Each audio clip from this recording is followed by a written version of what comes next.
ಕಿಶೋರ್ ಕುಮಾರ್ ಕೊಟ್ಟಿಯಾಡಿ ಏನಾದ್ರೂ ಅವರು ಮಾಡಿದಂತ ₹1 ಅಭಿವೃದ್ಧಿ ಕಾರ್ಯ ತೋರಿಸಿ. ಇವರು ಗೋಮೂತ್ರ ಕುಡಿದು ಇವರ ತಲೆಯಲ್ಲಿ ಕೂಡ ಸೆಗಣಿ ತುಂಬಿದೆ ಅಂತ ಕಾಣ್ತಾ ಇದೆ. ಇವರು ಚಲೋ ಮಾಡುವುದಾದ್ರೆ ಜಗನ್ನಿವಾಸ ರಾವ್ರ ಮನೆಗೆ ಚಲೋ ಮಾಡಿ ಭಟ್ರು ಅರ್ಥ ಮಾಡಿಕೊಳ್ಬೇಕು. ಒಂದು ಇನ್ಶೂರೆನ್ಸ್ ಕೂಡ ಕಟ್ಟಲಿಕ್ಕೆ ಗತಿ ಇಲ್ಲದೆ ಶಾಲೆಯ ಬಸ್ ಅನ್ನು ಓಡಿಸ್ತಾ ಇದ್ದಾರಲ್ಲ, ಪುಟ್ಟ ಮಕ್ಕಳನ್ನು ತಗೊಂಡು ಹೋಗಿ. ಅವರು ಬಾಕಿ ಸಮಯದಲ್ಲಿ ಮೊಬೈಲ್ ನಲ್ಲಿ ಇದು ಮೀಡಿಯಾ ಟೀಮ್ ಅನ್ನು ಒಟ್ಟಿಗೆ ತಗೊಂಡು ಹೋಗಿ, ಕ್ಯಾಮರಾ ಮ್ಯಾನ್ ಅನ್ನು ಕರ್ಕೊಂಡು ಹೋಗಿ, ಅಂಗಿಗೆ 3-4 ಮೈಕ್ ಅನ್ನು ಸಿಕ್ಕಿಸಿಕೊಂಡು ಬೈಟ್ ಕೊಡ್ತಾ ಇದ್ದಾರಲ್ಲ. ಇವಾಗ ಏನು ಅವರು ಕ್ಯಾಮರಾ ಮ್ಯಾನ್ ಇಲ್ವಾ? ಇವಾಗ ಅವರ ಕ್ಯಾಮರಾದ ಬ್ಯಾಟ್ರಿ ಮುಗಿದ. ಕಳೆದ ಶನಿವಾರ 22ನೇ ತಾರೀಕು ಪುತ್ತೂರಿನ ಗರ್ಭೆಯಲ್ಲಿ ಸೈಬರ್ ಅಂಗಡಿಯೊಂದರಲ್ಲಿ ನಡೆದಂತಹ ಒಂದು ಘಟನೆ, ಅದನ್ನು ನಿಮ್ಗೆ ಗೊತ್ತಿದೆ. ನಾನು ಅದರ ಬಗ್ಗೆ ಹೇಳಲಿಕ್ಕೆ ಹೋಗುವುದಿಲ್ಲ. ಬಹಳಷ್ಟು ಚರ್ಚೆಗಳು, ವಿವಾದಗಳು ಈ ಪುತ್ತೂರಿನಲ್ಲಿ ಆಗ್ತಾ ಇದೆ. ಆ ಘಟನೆ ನಡೆದು ನಾಳೆಗೆ 1 ವಾರಗಳು ಆಗ್ತಾ ಇದೆ. ಈಗಾಗಲೇ ಇಡೀ ರಾಜ್ಯದಾದ್ಯಂತ, ಜಿಲ್ಲಾದ್ಯಂತ ಈ ವಿಚಾರಗಳು ತುಂಬಾ ಚರ್ಚೆಯಲ್ಲಿದೆ. ಒಂದು ಸಣ್ಣ ಘಟನೆ, ಒಂದು ದಾಖಲೆ ಪತ್ರ ಡ್ಯಾಮೇಜ್ ಆದಂತಹ ವಿಚಾರಗಳನ್ನು ಇಟ್ಕೊಂಡು ನಡೆದಂತಹ ಒಂದು ಘಟನೆ. ಆ ಘಟನೆ ನಡೆದಂತಹ ನಂತರ ಪುತ್ತೂರಿನಲ್ಲಿ ಸಂಘ ಪರಿವಾರ ಮತ್ತು ಬಿಜೆಪಿ ಪಕ್ಷಗಳ ಮುಖಂಡರು ದಿನಕ್ಕೊಬ್ಬರಂತೆ ಪುತ್ತೂರಿನಲ್ಲಿ ಬಂದು ವಿವಾದಗಳನ್ನು ಸೃಷ್ಟಿ ಮಾಡುವಂತಹ, ಸಾಮರಸ್ಯ ಮತ್ತು ಶಾಂತಿಯಿಂದ ಇರುವಂತಹ ಆ ಪುತ್ತೂರಿಗೆ ಕೊಳ್ಳಿ ಇಡುವಂತಹ ಕೆಲಸಗಳನ್ನ ಬಹಳ ವ್ಯವಸ್ಥಿತವಾಗಿ ಮಾಡಿಕೊಂಡು ಬರ್ತಾ ಇರುವಂತಹ ಲಕ್ಷಣಗಳು ನಮಗೆ ಕಾಣಲಿಕ್ಕೆ ಸಾಧ್ಯವಾಗ್ತಾ ಇದೆ. ನಿಮ್ಗೆ ಗೊತ್ತಿದೆ, ಪುತ್ತೂರಿನಲ್ಲಿ ಚಿಕ್ಕ ಪುಟ್ಟ ಘಟನೆಗಳು ಆದರೂ ಕೂಡ ತುಂಬಾ ಅದು ಬೆಳೀಲಿಕ್ಕೆ ಬಿಡ್ತಾ ಇಲ್ಲ. ಅಂದ್ರೆ ಇಲ್ಲಿನ ಜನರು ಸ್ವಲ್ಪ ಪ್ರಜ್ಞಾವಂತರಾಗಿದ್ದಾರೆ, ಶಾಂತಿಯಿಂದ ಇದ್ದಾರೆ, ಅವರಿಗೆ ಅದರ ಅಗತ್ಯ ಇಲ್ಲ. ಈ ಬಿಜೆಪಿಯವರು, ಸಂಘ ಪರಿವಾರದವರಿಗೆ ಏನಾಗಿದೆ ಅಂತ ಹೇಳಿದ್ರೆ, ಅವರಿಗೆ ಈಗ ರಾಜಕೀಯವಾಗಿ ಅವರಿಗೆ ಸ್ವಲ್ಪ ಮೈಲೇಜ್ ಇಟ್ಕೊಳ್ಬೇಕು. ರಾಜಕೀಯವಾಗಿ ಅವರಿಗೆ ಪುತ್ತೂರಲ್ಲಿ ಸ್ವಲ್ಪ ಮೈಲೇಜ್ ಬೇಕು. ಅದಕ್ಕಾಗಿ ಈ ಘಟನೆಯನ್ನು ಇಟ್ಕೊಂಡು ಇದಕ್ಕೆ ಬೆಂಕಿ ಹಚ್ಚುವಂತ ಕೆಲಸವನ್ನು ಹಂತ ಹಂತವಾಗಿ ಮಾಡಿಕೊಂಡು ಬರ್ತಾ ಇದ್ದಾರೆ. ನಾವು ಅದನ್ನು ಸ್ವಲ್ಪ ಸೂಕ್ಷ್ಮವಾಗಿ ನೋಡಿದ್ರೆ, ಒಬ್ಬೊಬ್ಬರು ನಾಯಕರು ಬಂದು ಮಾತನಾಡುವಂಥದ್ದು. ಮೊನ್ನೆ ಈದ್ ಮಿಲಾದ್ ದಿವಸ ಮುಸಲ್ಮಾನರು ಬಹಳ ಸಂಭ್ರಮದಿಂದ ಆಚರಿಸುವಂತ ಈದ್ ಮಿಲಾದ್ ಎಲ್ರಿಗೂ ಗೊತ್ತಿದೆ. ಪುತ್ತೂರಿನಲ್ಲಿ ಕಳೆದ 25-30 ವರ್ಷಗಳಾಗಿ ದೊಡ್ಡ ರ್ಯಾಲಿ ಎಲ್ಲ ಮಾಡಿಕೊಂಡು ಬರ್ತಾ ಇದ್ದಾರೆ. ಅಂತಹ ದಿವಸಗಳನ್ನು ಆಯ್ಕೆ ಮಾಡಿ ಅವತ್ತು ಬಂದ್ಗೆ ಕರೆಗೊಡುವಂಥದ್ದು, ಅವತ್ತು ಬಂದ್ ಮಾಡುವಂಥದ್ದು, ಅದು ಕೂಡ ಕಾನೂನು ಬಾಹಿರ. ಬಂದ್ ಮಾಡಲಿಕ್ಕೆ ಇಲ್ಲಿನ ಕಾನೂನಿನಲ್ಲಿ ಅವಕಾಶ ಇಲ್ಲ. ಬಲವಂತವಾಗಿ ಬಂದ್ ಮಾಡಲಿಕ್ಕೂ ಇಲ್ಲ, ಬಂದ್ಗೆ ಕರೆಗೊಡ್ಲಿಕ್ಕೂ ಇಲ್ಲ. ಸುಪ್ರೀಂ ಕೋರ್ಟ್ ಒಂದು ಜಡ್ಜ್ಮೆಂಟ್ ಅಲ್ಲಿ ಹೇಳಿದೆ, ಬಂದ್ ಮಾಡುವಂಥದ್ದು ಕಾನೂನು ವಿರೋಧಿ ಚಟುವಟಿಕೆ. ಈ ಕೆಲಸವನ್ನು ಮಾಡಿದ್ದಾರೆ. ಈಗ ಅದರ ಮುಂದುವರಿದ ಭಾಗವಾಗಿ 21ನೇ ತಾರೀಕಿಗೆ ಪುತ್ತೂರು ಚಲೋ ಅಂತ ಹೇಳುವಂತ ಒಂದು ಹೆಸರಿನಲ್ಲಿ ಮತ್ತೊಮ್ಮೆ ಇಲ್ಲಿ ಆತಂಕ ಸೃಷ್ಟಿಸಲಿಕ್ಕೆ, ಇಲ್ಲಿ ಭಯ ಉಂಟು ಮಾಡಲಿಕ್ಕೆ, ಇಲ್ಲಿ ಗಲಭೆ ಸೃಷ್ಟಿಸುವಂತಹ ಒಂದು ವ್ಯವಸ್ಥಿತ ಷಡ್ಯಂತ್ರವನ್ನು ಮಾಡುವಂತಹ ಒಂದು ಯೋಜನೆಯನ್ನು ಹಾಕಿಕೊಂಡಿದ್ದಾರೆ. ನಾವು ಯಾಕೆ ಇದು ಹೇಳ್ತಾ ಇದ್ದೇವೆ ಅಂತ ಹೇಳಿದ್ರೆ, ಇಲ್ಲಿ ಬರುವಂತಹ ಒಬ್ಬೊಬ್ಬರು ನಾಯಕರ ಮಾತುಗಳನ್ನು ನಾವು ಕೇಳಬೇಕು, ಅವರ ಪೇಜ್ಗಳನ್ನು ನೋಡ್ಬೇಕು. ನಳಿನ್ ಕುಮಾರ್ ಕಟೀಲ್ ಅವರು ಬಂದು ಮಾತನಾಡ್ತಾರೆ. ಅವರು ಸೋಷಿಯಲ್ ಮೀಡಿಯಾದಲ್ಲಿ ಏನೇನೇ ಬರೀತಾ ಇದ್ದಾರೆ. ಇಲ್ಲಿ ಏನು ಗಲಭೆ ಸೃಷ್ಟಿಸುವಂತ ಒಂದು ರೀತಿಯಲ್ಲಿ ಅವರು ಹಿಂದೂಗಳು ಮುಸಲ್ಮಾನರ ವಿರುದ್ಧ ಏನು ಎತ್ತಿ ಕಟ್ಟುವಂತ ಒಂದು ಕೆಲಸವನ್ನು ಮಾಡ್ತಾ ಇದ್ದಾರೆ. ಇದು ಯಾಕೆ ಇದನ್ನು ಹೇಳ್ತಾ ಇದ್ದೇನೆ ಅಂತ ಹೇಳಿದ್ರೆ, ಈ ದೇಶದಲ್ಲಿ ಅಥವಾ ಈ ಜಿಲ್ಲೆಯಲ್ಲಿ 99ರಲ್ಲಿ ಸುರತ್ಕಲ್ ಗಲಭೆ ನೋಡಿರ್ಬೋದು. ಅದೇ ರೀತಿ ಈ ದೇಶದಲ್ಲಿ ನಡೆದಂತಹ ಬೇರೆ ಬೇರೆ ಕೋಮು ಗಲಭೆಗಳನ್ನು ನೋಡಿರ್ಬೋದು. ಕೋಮು ಗಲಭೆ ಅಂತ ಹೆಸರು ಮಾತ್ರ. ಇದು ಸಂಘ ಪರಿವಾರ ಮುಸಲ್ಮಾನರನ್ನು ವ್ಯವಸ್ಥಿತವಾಗಿ ಗುರಿಯಾಗಿಸಿಕೊಂಡು ಒಂದೊಂದು ಷಡ್ಯಂತ್ರವನ್ನು ರೂಪಿಸಿಕೊಂಡು ಅಲ್ಲಿ ಗಲಭೆಯನ್ನು ಸೃಷ್ಟಿ ಮಾಡಿ ಮುಸಲ್ಮಾನರನ್ನು ಪುನಃ ಮುಸಲ್ಮಾನರಲ್ಲಿ ಬಂಧಿಸುವಂತ ಒಂದು ಕೆಲಸ, ಅವರನ್ನು ವಂಶಹತ್ಯೆ ಮಾಡುವಂಥದ್ದು, ನರಮೇಧ ಮಾಡುವಂಥದ್ದನ್ನು ನಾವು ನೋಡಿದ್ದೇವೆ. ಮುಂಬೈ ಗಲಭೆ, ಡೆಲ್ಲಿ ಗಲಭೆ, ಮುರ್ಷಿದಾಬಾದ್ ಗಲಭೆ, ಪ್ರತಿಯೊಂದು ಗಲಭೆಗಳು ನಡೆಯುತ್ತ ಸಂದರ್ಭದಲ್ಲಿಯೂ ಕೂಡ ಇದೇ ರೀತಿ ಸಂಘ ಪರಿವಾರ ಮತ್ತು ಬಿಜೆಪಿಯ ನಾಯಕರು ದಿನಕ್ಕೊಬ್ಬರಂತೆ ಬಂದು ಅಲ್ಲಿ ಪ್ರಚೋದನೆ ಮಾಡುವಂತಹ ಅಥವಾ ಅಲ್ಲಿನ ಆ ಹಿಂದೂಗಳನ್ನು ಎತ್ತಿ ಕಟ್ಟುವಂತಹ ಕೆಲವು ಮಾತುಗಳನ್ನು ಆಡಿ ಹೋಗ್ತಾರೆ. ನಾವು ಕಳೆದ ಕೆಲವು ದಿವಸಗಳಿಂದ ಇಲ್ಲಿ ಬರುವಂತಹ ನಾಯಕರುಗಳ ಮಾತುಗಳನ್ನು ನೋಡಿದ್ರೆ ನಮಗೆ ಅರ್ಥವಾಗಲಿಕ್ಕೆ ಸಾಧ್ಯವಾಗ್ತಾ ಇದೆ. ಇಲ್ಲಿ ನಳಿನ್ ಕುಮಾರ್ ಬಂದು ಅವರು ಏನು ಮಾತನಾಡಿ ಹೋಗ್ತಾರೆ, ಇಲ್ಲಿ ಏನು ಜಿಹಾದಿಗಳು ಅಧಿಕವಾಗಿದೆ, ಬೇರೆ ರೀತಿಯಲ್ಲಿ ಆ ರೀತಿಯಲ್ಲಿ ಮಾತನಾಡ್ತಾರೆ. ಅವರು ಕಳೆದ ಚುನಾವಣೆಯಲ್ಲಿ 2 ವರ್ಷಗಳ ಹಿಂದೆ ಸೋತ ನಂತರ ಸಂಪೂರ್ಣ ಮೂಲೆ ಗುಂಪಾಗಿದೆ. ಈಗ ಏನಾದರೂ ಒಂದು ರಾಜಕೀಯ ಸ್ಥಾನಮಾನ ಬೇಕು, ಅದಕ್ಕೆ ಬಂದು ಪುತ್ತೂರಿನಲ್ಲಿ ಈ ರೀತಿಯಲ್ಲಿ ಮಾತನಾಡ್ತಾ ಇದ್ದಾರೆ. ಮತ್ತೆ ಮೊನ್ನೆ ಇವರು ಯಾರು ಕಿಶೋರ್ ಕುಮಾರ್ ಕೊಟ್ಟಿಯಾಡಿ ಅಂತ, ಬಹುಶಃ ಜಿಲ್ಲೆಯ ಜನರಿಗೆ ಇಂಥ ಹೆಸರು ಹೇಳಿದ್ರೆ ಗೊತ್ತೇ ಇಲ್ಲ. ಎಲ್ಲಿದ್ರು ಅವರು? 2 ವರ್ಷ ಆಗಿದೆ ಅವರು MLC ಆಗಿ. ಕೋಟ ಶ್ರೀನಿವಾಸ್ ಪೂಜಾರಿ ಅವರು ಇಲ್ಲಿಂದ MP ಆಗಿ ಎಲೆಕ್ಟ್ ಆದ ನಂತರ ಅಲ್ಲಿ ಆದಂತಹ ಉಪಚುನಾವಣೆಯಲ್ಲಿ ಆಯ್ಕೆಯಾದಂತಹ ಬಿಜೆಪಿಯ MLC ಅವರು. ಎಲ್ಲಿಯಾದರೂ ನೋಡಿದ್ದೀರಾ ಅವರನ್ನು ಪುತ್ತೂರಲ್ಲಿ? ಅವರು ಏನು ಮಾಡ್ತಾ ಇದ್ದಾರೆ ಅಂತ ಯಾರಿಗಾದ್ರೂ ಗೊತ್ತಿದೆಯಾ? ಏನಾದ್ರೂ ಅವರು ಮಾಡಿದಂತ ₹1 ಅಭಿವೃದ್ಧಿ ಕಾರ್ಯ ತೋರಿಸಿ, ಸರ್ಕಾರದಿಂದ ತಂದಂತಹ ಒಂದು ರಸ್ತೆ ಅಥವಾ ಒಂದು ಲಕ್ಷ ರೂಪಾಯಿ ಒಂದು ಅನುದಾನವನ್ನು ವಿನಿಯೋಗಿಸಿದಂಥದ್ದು ತೋರಿಸಿ. ಇಲ್ಲ, ಇಲ್ಲಿ ಬಂದು ಬೆಂಕಿ ಹಚ್ಚುವಂತ ಕೆಲಸವನ್ನು ಮಾಡ್ತಾ ಇದ್ದಾರೆ. ಆನಂತರ ಸಂಜೀವ ಮಠಂದೂರು ಅವರು ಕೂಡ ಅದೇ ರೀತಿಯಲ್ಲಿ ಬಂದು ಇಲ್ಲಿ ಬೆಂಕಿ ಹಚ್ಚುವಂಥದ್ದು.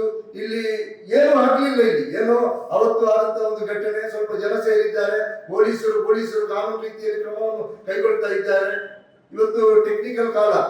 ಈ ಕಾಲ ಏನು ಅಂತ ಹೇಳಿದ್ರೆ ಏನು ಯಾರೋ ಹೇಳಿದ್ದನ್ನು ಬರೀಲಿಕ್ಕೆ ಆಗುದಿಲ್ಲ. ಎಲ್ಲವೂ ಕೂಡ ಇಂಟರ್ನೆಟ್ ಅಲ್ಲಿ ಕ್ಯಾಮರಾಗಳಲ್ಲಿ ಇರ್ತದೆ. ಪೊಲೀಸರು ಅದನ್ನು ನೋಡಿ ಅವರು ಕ್ರಮ ಕೈಗೊಳ್ತಾ ಇದ್ದಾರೆ. ಅದು ಬಿಟ್ಟು ಅವರ ಆತ್ಮಸ್ಥೈರ್ಯವನ್ನು ಕುಗ್ಗಿಸುವಂತ ಕೆಲಸ, ಪೊಲೀಸ್ ಇಲಾಖೆಯ ಮೇಲೆ ಬ್ಲೇಮ್ ಮಾಡುವಂತ ಕೆಲಸ. ಇವತ್ತು ಏನಾಗಿದೆ ಅಂತ ಹೇಳಿದ್ರೆ ದಕ್ಷಿಣ ಕನ್ನಡ ಜಿಲ್ಲೆಯಲ್ಲಿ ಪೊಲೀಸ್ ವರಿಷ್ಠಾಧಿಕಾರಿಗಳು ಬಹಳ ದಕ್ಷರಿದ್ದಾರೆ, ಬಹಳ ದಕ್ಷ ಪೊಲೀಸ್ ವರಿಷ್ಠಾಧಿಕಾರಿಗಳು. ಇವರ ಬೇಡ ಬೇಯಲಿಕ್ಕೆ ಆಗ್ತಾ ಇಲ್ಲ. ಇಲ್ಲಿ ಮುಸಲ್ಮಾನರನ್ನು ಹಿಂದೂಗಳ ವಿರುದ್ಧ ಎತ್ತಿಗಟ್ಟಿಕೊಂಡು ಇಲ್ಲಿ ಬೇಳೆ ಬೇಯಿಸುವಂತ ಒಂದು ಕೃತ್ಯ ಇದೆ. ಚುನಾವಣೆ ಹತ್ತಿರ ಬರುವಾಗ, ಈಗ ಸ್ಥಳೀಯ ಸಂಸ್ಥೆಗಳ ಚುನಾವಣೆ ಹತ್ತಿರ ಬರ್ತಾ ಇದೆ, ಯಾವಾಗಲೂ ಕೂಡ ದಕ್ಷಿಣ ಕನ್ನಡ ಜಿಲ್ಲೆ ಇರ್ಬೋದು, ದಕ್ಷಿಣ ಕನ್ನಡ ಜಿಲ್ಲೆ ಅವರ ಪ್ರಯೋಗಶಾಲೆ ಅಂತ ಹೇಳಿಕೊಳ್ಳುವಂಥದ್ದು. ಇಂತಹ ಜಿಲ್ಲೆಯಲ್ಲಿ ಇವತ್ತು ಈ ಪೊಲೀಸ್ ವರಿಷ್ಠಾಧಿಕಾರಿಗಳು ಅವರು ಇವರ ಈ ಏನು ರಾಜಕೀಯವಾದಂತಹ ಆಟ ಆಡಲಿಕ್ಕೆ ಬಿಡ್ತಾ ಇಲ್ಲ. ಕಾನೂನು ರೀತಿಯಲ್ಲಿ ಹೋಗ್ತಾ ಇದೆ, ಕಾನೂನು ರೀತಿಯಲ್ಲಿ ಕೆಲಸ ಮಾಡ್ತಾ ಇದೆ. ಆ ಸಂದರ್ಭದಲ್ಲಿ ಅವರ ನೈತಿಕ ಸ್ಥೈರ್ಯವನ್ನು ಕುಗ್ಗಿಸುವಂತ ಕೆಲಸವನ್ನು ಮಾಡ್ತಾ ಇದ್ದಾರೆ. ಈಗ ನಾಡ್ದು 31ಕ್ಕೆ ಚಲೋ ಅಂತ ಹೇಳುವಂತ ಒಂದು ಹೆಸರಿಟ್ಟಿದ್ದಾರೆ. ಚಲೋ ಅಂತ ಹೇಳುವಂತ ಹೆಸರಿನಲ್ಲಿ ಮತ್ತೊಮ್ಮೆ ಪುತ್ತೂರಿನಲ್ಲಿ ಒಂದು ಭಯದ ವಾತಾವರಣ, ಇಲ್ಲ ಜನಜೀವನವನ್ನು ಅಸ್ತವ್ಯಸ್ತಗೊಳಿಸುವಂತ ಕೆಲಸ, ಕಾನೂನನ್ನು ಉಲ್ಲಂಘಿಸಿಕೊಂಡು ಮಾಡುವಂತ ಕೆಲಸವನ್ನು ಇಲ್ಲಿ ಮಾಡಲಿಕ್ಕೆ ಹೊರಟಿದ್ದಾರೆ. ಇಲ್ಲಿ ಬರುವಂತಹ ಒಬ್ಬೊಬ್ಬ ನಾಯಕನ ಹೇಳಿಕೆಗಳನ್ನು ನಾವು ಗಮನಿಸಬೇಕು. ಮೊನ್ನೆ ಜಗದೀಶ್ ಕಾರಂತ ಅಂತ ಹೇಳುವಂತಹ ಒಬ್ಬ ದ್ವೇಷ ಭಾಷಣಗಾರ, ಗೊತ್ತಿದೆ ಅವರ ಹಿನ್ನೆಲೆ ಏನು ಅಂತ. ಜಗದೀಶ್ ಕಾರಂತರು ಮೊನ್ನೆ ಬಂದು ಇಲ್ಲಿ ಮಾತನಾಡಿ ಹೋಗಿದ್ದಾರೆ. ಹಿಂದೂ ಸಮಾಜ ಜಾಗೃತವಾಗಿರಬೇಕು, ಸಿಂಗಂ ಶೈಲಿಯಲ್ಲಿ ಅಧಿಕಾರಿಗಳು ಇಲ್ಲಿ ಕೆಲಸ ಮಾಡ್ತಾ ಇದ್ದಾರೆ, ಸಿಂಗಂನ ವೇಷ ಹಾಕಿಕೊಂಡು ಕೆಲಸ ಮಾಡ್ತಾ ಇದ್ದಾರೆ. ಹಿಂದೂ ಸಮಾಜವನ್ನು ಜಾಗೃತ ಮಾಡಬೇಕು, ನಾವು ಜಾಗೃತಿಗೊಳಿಸಿದ್ದೇವೆ, ನಾವು ಸುಮ್ಮನಿರುವುದಿಲ್ಲ. ನೋಡಿ, ಇಲ್ಲಿ ಜಗದೀಶ್ ಕಾರಂತರ ಇತಿಹಾಸ ಏನು ಅಂತ ಹೇಳುವಂಥದ್ದು ನಮಗೆಲ್ಲ ಗೊತ್ತಿದೆ. ಆ ಜಗದೀಶ್ ಕಾರಂತರು 99ನೇ ಇಸವಿಯಲ್ಲಿ ಸುರತ್ಕಲ್ನಲ್ಲಿ ಹೋಗಿ 98ರಲ್ಲಿ ಸುರತ್ಕಲ್ನಲ್ಲಿ ಕೋಮು ಗಲಭೆ ಆಗಲಿಕ್ಕೆ ಮುಖ್ಯ ಕಾರಣ ಜಗದೀಶ್ ಕಾರಂತ. ಇಡೀ ರಾಜ್ಯದಲ್ಲಿ ಎಲ್ಲಿ ಬಹುತೇಕ 16 ಕಡೆಗಳಲ್ಲಿ ಆತನ ವಿರುದ್ಧ ಕೇಸುಗಳಿದೆ. ಇದೇ ಪುತ್ತೂರಿನಲ್ಲಿ ಇರುವಂತಹ ಒಬ್ಬರು ಸಬ್ ಇನ್ಸ್ಪೆಕ್ಟರ್ ಅನ್ನು ಅತ್ಯಂತ ಅವಹೇಳನಕಾರಿಯಾಗಿ ಚಿತ್ರಿಸಿದಂತಹ ಒಬ್ಬ ವ್ಯಕ್ತಿ, ಅದರ ವಿರುದ್ಧ ಕೇಸ್ ದಾಖಲಾಗಿದೆ.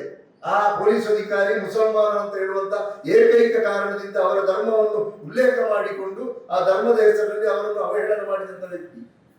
ಮಂಗಳೂರಿನ ದಕ್ಷಿಣ ಕನ್ನಡದ ಜಿಲ್ಲಾಧಿಕಾರಿಯಾಗಿದ್ದಂತಹ ಡಾಕ್ಟರ್ ರಾಜೇಂದ್ರ ಕೆವಿ ಅವರನ್ನು ಅವರ ಕುತ್ತಿಗೆಯ ಕತ್ತಿನ ಪಟ್ಟಿಗೆ ಹಿಡಿದು ಎಳ್ಕೊಂಡು ಬರ್ತೇವೆ ಅಂತ ಹೇಳುವ ರೀತಿಯಲ್ಲಿ ಒಬ್ಬ ಜಿಲ್ಲಾ ದಂಡಾಧಿಕಾರಿಯ ವಿರುದ್ಧ ಮಾತನಾಡಿದಂತ ವ್ಯಕ್ತಿ.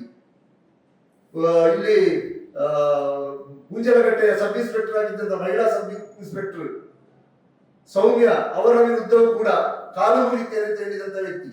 ಇಡೀ ರಾಜ್ಯದಲ್ಲಿ ಈ ಮನುಷ್ಯ ಎಲ್ಲಿಯೆಲ್ಲ ಹೋಗಿದ್ದಾರ ಅಲ್ಲಿ ಎಲ್ಲ ಕೋಮುಗಳ ಬೆರಳಾಗಿದೆ ಅಂತವರು ಇಲ್ಲಿ ಬಂದು ಮಾತನಾಡಿದ್ದಾರೆ. ಹಿಂದೂ ಸಮಾಜ ಜಾಗೃತವಾಗಿರ್ಬೇಕು. ಯಾವ ರೀತಿಯಲ್ಲಿ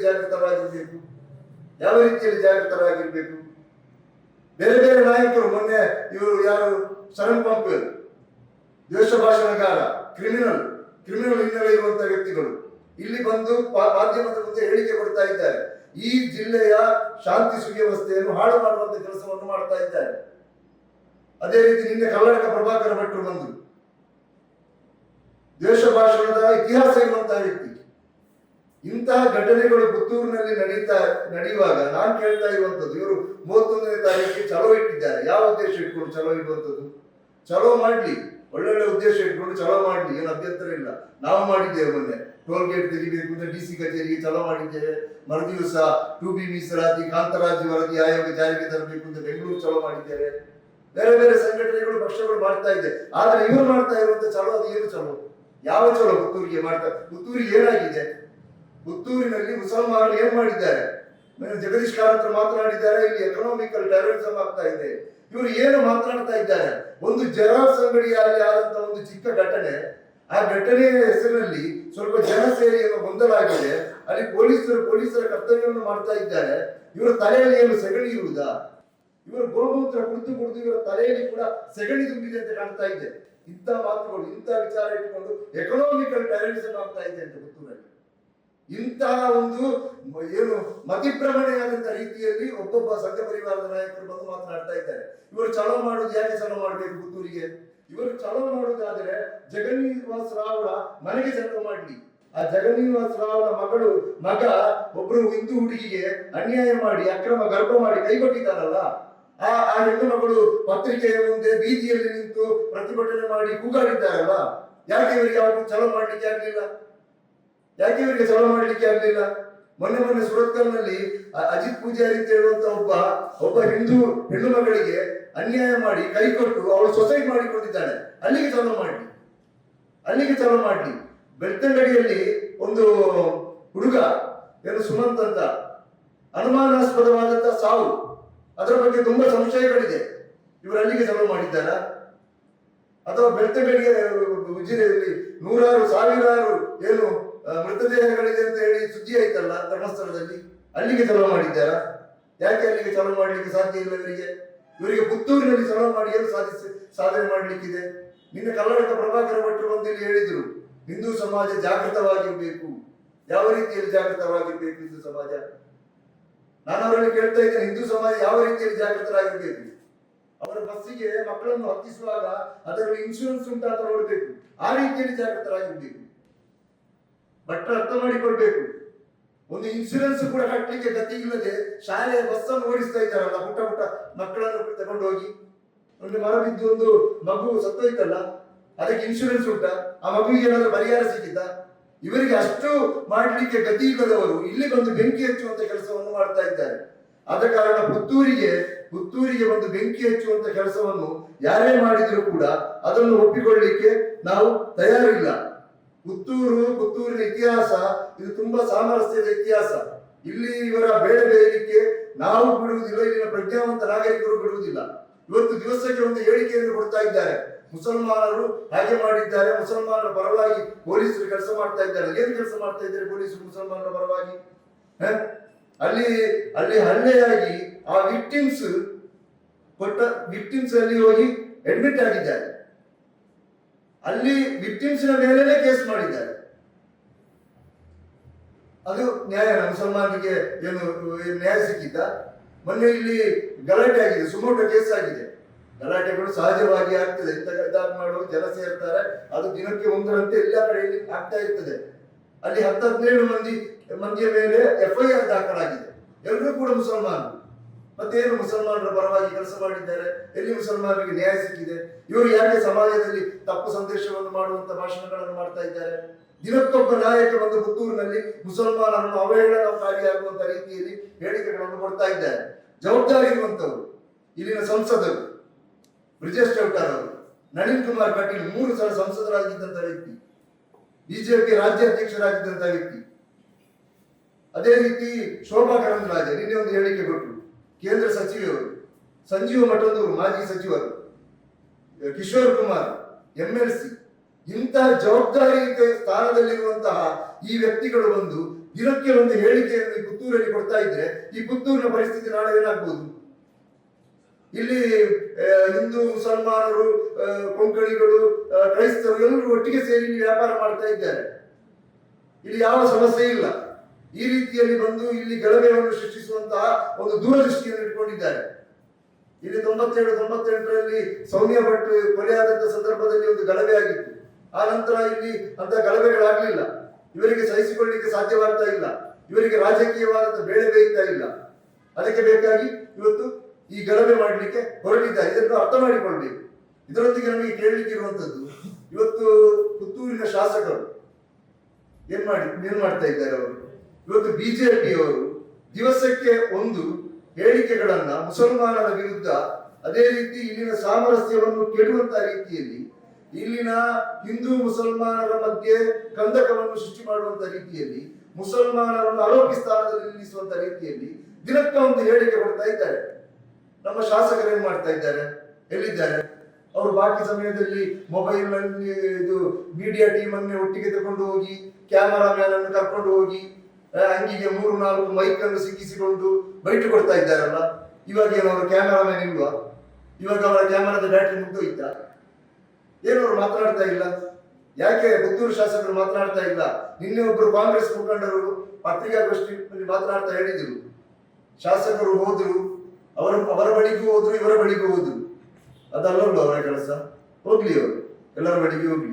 ಈ ಜಿಲ್ಲೆಗೆ, ಈ ಪುತ್ತೂರಿಗೆ, ಈ ಪುತ್ತೂರು ನಗರಕ್ಕೆ ಬೆಂಕಿ ಹಚ್ಚಲಿಕ್ಕೆ ಈ ಬಿಜೆಪಿಯವರು ಪ್ರಯತ್ನ ಪಡ್ತಾ ಇರುವಾಗ, ದಿನಕ್ಕೊಂದು ಹೇಳಿಕೆ ಕೊಡ್ತಾ ಇರುವಾಗ, ಯಾಕೆ ಮುಸಲ್ಮಾನರ ವಿರುದ್ಧ ಹೇಳಿಕೆ ಕೊಡ್ತಾ ಇರುವಾಗ ಯಾಕೆ ಈ ಶಾಸಕರು ಮಾತನಾಡ್ತಾ ಇಲ್ಲ? ಇವರಿಗೆ ಸಿಕ್ಕಿದಂತ 66,000 ಮತಗಳಲ್ಲಿ 80% ಎಬೋವ್ ಓಟು ಮುಸಲ್ಮಾನರ ಓಟಾಗಿದೆ. 80% ಎಬೋವ್ ಓಟು ಮುಸಲ್ಮಾನರ ಓಟಾಗಿದೆ. ಆ ಮುಸಲ್ಮಾನರನ್ನು ಇವತ್ತು ಆರೋಪಿ ಸ್ಥಾನದಲ್ಲಿ ನಿಲ್ಲಿಸುವಾಗ ಇವರು ಯಾಕೆ, ಇವರ ಬಾಯಿ ಬಂದಾಗಿದೆ. ನಾನು ಸಾಧಾರಣ ಶಾಸಕರಾದ್ರೆ ಕೇಳ್ತಾ ಇರಲಿಲ್ಲ. ಒಂದು ದಿವಸದಲ್ಲಿ 10 ವಿಡಿಯೋ ಅವ್ರದ್ದು ಬರ್ತಾ ಇತ್ತು. ಹೋದಲ್ಲಿ, ಗುಡ್ಡಲ್ಲಿ, ನಿಂತಲ್ಲಿ, ಎಲ್ಲ ಕಾರಲ್ಲಿ ಹೋದಲ್ಲಿ ಎಲ್ಲ ವಿಡಿಯೋ. ಆದ್ರೆ ಈ ವಿಚಾರದಲ್ಲಿ ಅವರು ಮೌನವಾಗಿದ್ದಾರೆ. ಯಾಕೆ? ಅವರು ಸಂಘ ಪರಿವಾರದ ಪರವಾಗಿದ್ದಾರಾ? ನಮ್ಗೆ ಅರ್ಥ ಆಗ್ಬೇಕು. ಅವರು ಹಳೆಯ ಸಂಘದೊಂದಿಗೆ ನಿಷ್ಠೆ ತೋರಿಸ್ತಾ ಇದ್ದಾರಾ? ಇವರು ಕೊಡುವಂತ ಈ ಕಾಂಟ್ರವರ್ಸಿ ಹೇಳಿಕೆಗಳಿಗೆ ಇಲ್ಲಿ ಧಕ್ಕೆ ಆಗ್ತದೆ, ಅವರ ಮೇಲೆ ಕ್ರಮ ಕೈಗೊಳ್ಳಿ, ಏನಾದ್ರೂ ಒಂದು ಹೇಳ್ಬೋದಲ್ಲ. ಒಂದು ಡಿಜಿಪಿಗೆ ಪತ್ರ ಬರೆಯುವಂತದ್ದ, SP ಮೇಲೆ ಒತ್ತಡ ಹೇರುವಂತದ್ದ, ಸರ್ಕಾರ ಅವರದೇ ಸರ್ಕಾರ ಇದೆ, ಹೋಮ್ ಮಿನಿಸ್ಟ್ರಿಗೆ ತಿಳಿಸುವಂತದ್ದ, ಎಲ್ಲಿಯೂ ಅವರನ್ನು ಕಾಣ್ತಾ ಇಲ್ಲ. ಇದು ಕೂಡ ಒಂದು ಪ್ರಶ್ನಾರ್ಥಕ ಚಿಹ್ನೆ. ನಮಗೆ ಪುತ್ತೂರು ಶಾಸಕರ ನಡೆಯ ಬಗ್ಗೆ ಸಂಶಯವಿದೆ, ಅದನ್ನು ಅವರು ಸ್ಪಷ್ಟಪಡಿಸಬೇಕು. ಅದರೊಂದಿಗೆ 31ರಂದು ಏನು ಈ ಚಲೋ ಇಟ್ಟುಕೊಂಡಿದ್ದಾರ, ಈ ಚಲೋ ಅನ್ನು ಮಾಡಲಿಕ್ಕೆ ಈ ಸರ್ಕಾರ, ಪೊಲೀಸ್ ಇಲಾಖೆ ಅನುಮತಿ ಕೊಡಬಾರದು. ಇದು ಒಳ್ಳೆಯ ಉದ್ದೇಶ ಇಟ್ಕೊಂಡು ಮಾಡುವಂತ ಚಲೋ ಅಲ್ಲ. ಈಗಾಗಲೇ ಮೊನ್ನೆ ಬಂದ್ಗೆ ಕರೆ ಕೊಟ್ಟು ಇಲ್ಲಿ ಒಂಥರ ಒಂದು ಏನು ಸಂಶಯ ಮತ್ತು ಗೊಂದಲದ ವಾತಾವರಣವನ್ನು ಸೃಷ್ಟಿ ಮಾಡಿದ್ದಾರೆ.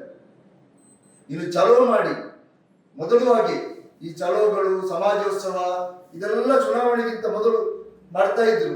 ನಂತರ ಒಂದು ಗಲಭೆ ಆಗ್ತಾ ಇತ್ತು. ಇತಿಹಾಸವನ್ನು ತೆಗೆದು ನೋಡ್ಬೇಕು ನಾವು. ಇತಿಹಾಸಗಳನ್ನು ನೀವು ಹೊರಗಿಂದ ಬಿಡಿ, ದಕ್ಷಿಣ ಕನ್ನಡ ಜಿಲ್ಲೆಯ ಒಂದೊಂದು ಇತಿಹಾಸಗಳನ್ನು ತೆಗೆದು ನೋಡಿದ್ರು ನಮಗೆ ಗೊತ್ತಾಗ್ತದೆ.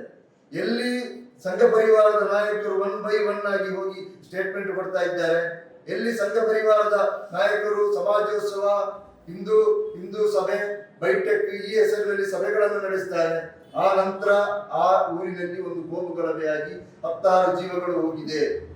ದಿನಗಳ ಕಾಲ, ವಾರಗಳ ಕಾಲ ಆ ಪಟ್ಟಣ ಬಂದಾಗಿ, ಕರ್ಫ್ಯೂ ಆಗಿ, ಸೆಕ್ಷನ್ ಜಾರಿ ಮಾಡಿ ಅಲ್ಲಿ ಏನೆಲ್ಲ ಆದಂತ ಇತಿಹಾಸ ಇದೆ. ಆದ ಕಾರಣ ಈ ಪುತ್ತೂರಿನಲ್ಲಿ ಪೊಲೀಸ್ ಇಲಾಖೆ ನಾವು ವಿನಂತಿ ಮಾಡಿಕೊಳ್ಳುವುದೇನು ಅಂತ ಹೇಳಿದ್ರೆ, ಯಾವುದೇ ಕಾರಣಕ್ಕೂ ಕೂಡ 31ನೇ ತಾರೀಕಿಗೆ ಚಲೋ ಮಾಡಲಿಕ್ಕೆ ಅವಕಾಶ ಕೊಡಬಾರದು. ಮತ್ತು ಈ ಸಂಘ ಪರಿವಾರಕ್ಕೆ ಸೇರಿದಂತಹ ನಾಯಕರ ಆ ಹೇಳಿಕೆಗಳ ಮೇಲೆ ನಿಯಂತ್ರಣ ಆಗಬೇಕು. ಮುಸ್ಲಿಂ ಸಮುದಾಯದ ಮೇಲೆ ಆರೋಪ ಮಾಡುವಾಗ, ಅವರನ್ನು ಆರೋಪಿಯನ್ನಾಗಿ ತೋರಿಸುವಾಗ ಅದರ ವಿರುದ್ಧವೂ ಕೂಡ ಅವರ ಮೇಲೆ ಕ್ರಮವನ್ನು ಕೈಗೊಳ್ಳಬೇಕು. ಅದರೊಂದಿಗೆ ಮತ್ತೊಂದು ಪ್ರಶ್ನೆ ನಾನು ಕೇಳ್ತಾ ಇರುವಂತದ್ದು, ಇಲ್ಲಿ SDPI ಯಾವುದಾದ್ರೂ ಒಂದು ವಿಚಾರದ ಬಗ್ಗೆ ಪತ್ರಿಕಾಗೋಷ್ಠಿ ಮಾಡಿದರೆ ಬಹಳ ವೇಗವಾಗಿ, ಗಾಳಿಗಿಂತಲೂ ವೇಗವಾಗಿ ಇಲ್ಲಿ ಬಂದು ಶಾಸಕರನ್ನು ಸಮರ್ಥನೆ ಮಾಡಿಕೊಂಡು ಪತ್ರಿಕಾಗೋಷ್ಠಿ ಮಾಡುವಂತಹ ಕೆಲವು ಕಾಂಗ್ರೆಸ್ ಪಕ್ಷದಲ್ಲಿರುವಂತಹ ಅಲ್ಪಸಂಖ್ಯಾತ ನಾಯಕರಲ್ಲಿ ನಾನು ಪ್ರಶ್ನೆ ಮಾಡ್ತಾ ಇದ್ದೇನೆ. ಪುತ್ತೂರಿನ ಇವತ್ತು ನಿಮ್ಮ ಶಾಸಕರು ಮೌನವಾಗಿದ್ದಾರೆ. ನಿಮ್ಮ ಶಾಸಕರ ಮೌನವನ್ನು ನೀವು ಪ್ರಶ್ನೆ ಮಾಡಬೇಕು. ಇಲ್ಲಿ ಅಲ್ಪಸಂಖ್ಯಾತ ಸಮುದಾಯವನ್ನು ಆರೋಪಿ ಸ್ಥಾನದಲ್ಲಿ ನಿಲ್ಲಿಸುವಂತಹ ಈ ಸಂಘ ಪರಿವಾರದ ಒಂದು ಏನು ಅವರು ಮಾಡುವಂತಹ ದುಷ್ಕೃತ್ಯವನ್ನು ನೀವು ಪ್ರಶ್ನೆ ಮಾಡಬೇಕು. ಇದರ ವಿರುದ್ಧ ನೀವು ಪ್ರತಿಭಟಿಸಬೇಕು, ಇದರ ವಿರುದ್ಧ ನೀವು ಧ್ವನಿ ಎತ್ತಬೇಕು ಅಂತ ಈ ಪತ್ರಿಕಾಗೋಷ್ಠಿಯ ಮೂಲಕ ನಾವು ಕೇಳ್ತಾ ಇದ್ದೇವೆ. ಅದೇ ರೀತಿ ನೀವು ಬೇರೆ ಬೇರೆ ಕಡೆ ನೋಡಿರ್ಬೋದು ಫೇಸ್ಬುಕ್ಗಳಲ್ಲಿ. ಮೊನ್ನೆ ಕೂಡ ಹಾಗೆ ನಮ್ಮ ಹೆಸರಿನಲ್ಲಿ ಒಂದು ಫೇಸ್ಬುಕ್ನಲ್ಲಿ ಒಂದು ಪೋಸ್ಟ್ ಹಾಕಿದ್ರು. ಮಂಜುನಾಥ್ ಅಂತ ಹೇಳುವಂತಹ ಒಬ್ಬ ಸಂಘ ಪರಿವಾರಕ್ಕೆ ಸೇರಿದಂತಹ ಒಬ್ಬ ಕಾರ್ಯಕರ್ತ, ಸ್ವಯಂ ಸೇವಕ ಅಂತ ಹೇಳುವಂತಹ ಒಂದು ಗ್ರೂಪಿನಲ್ಲಿ ಒಂದು SDPI ಹೆಸರು ಹಾಕಿಕೊಂಡು ಒಂದು ಸವಾಲು ಹಾಕುವಂತಹ ರೀತಿಯಲ್ಲಿ ಒಂದು ಪೋಸ್ಟ್ ಮಾಡಿದ್ರು. ಕೂಡಲೇ ನಮ್ಮ ಅಸೆಂಬ್ಲಿ ಅಧ್ಯಕ್ಷರು ಅದನ್ನು ಪೊಲೀಸರ ಗಮನಕ್ಕೆ ತಂದ್ರು. ಅವರ ಮೇಲೆ FIR ಆಗಿದೆ. ಇದರ ಹುನ್ನಾರವನ್ನು ನೀವು ಅರ್ಥ ಮಾಡಿಕೊಂಡು ನಾನು ಮಾನ್ಯ ಪತ್ರಕರ್ತರಲ್ಲಿ ವಿನಂತಿ ಮಾಡುವುದೇನು ಅಂತ ಹೇಳಿದ್ರೆ, ಇಲ್ಲಿ ಒಂದು ಹುನ್ನಾರ ನಡೀತಾ ಇದೆ, ಇಲ್ಲಿ ಒಂದು ಷಡ್ಯಂತ್ರ ನಡೀತಾ ಇದೆ.